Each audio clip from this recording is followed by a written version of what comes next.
పశ్చిమ గోదావరి జిల్లా నర్సాపురంలో 27 కోట్ల రూపాయలతో చేపడుతున్న ఏటిగట్టు పనుల్లో మరోసారి డొల్లతనం బయటపడింది. గత నెలలో 100 మీటర్ల మేర గట్టు గోదావరిలోకి కృంగిపోయింది. మళ్లీ చేపట్టిన పనులు కూడా వృధా అయ్యాయి. అర్ధరాత్రి కోతకు గురైన చోట వేసిన రాళ్లన్నీ గోదావరిలోకి కృంగిపోయాయి.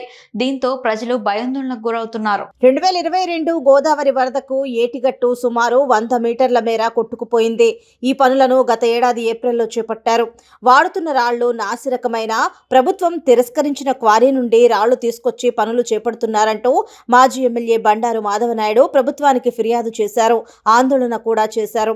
ఈ ఫిర్యాదుపై ప్రభుత్వం స్పందించలేదు. అధికారులు మాత్రం ఈ ఆరోపణలను కొట్టిపడేస్తున్నారు. నీటిలో రాళ్లు గట్టిపడే వరకు ఇలా కుంగిపోతూనే ఉంటుందని, దీనికి ఆందోళన చెందవలసిన అవసరం లేదని చెప్పడం గమనార్హం.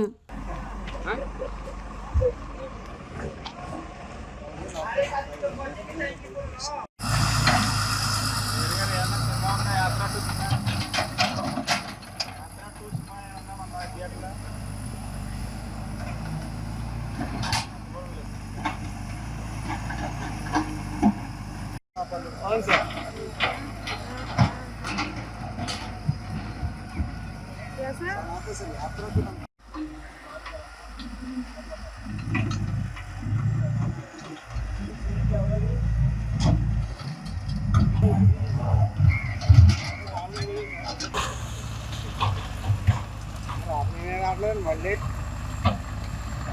చాలా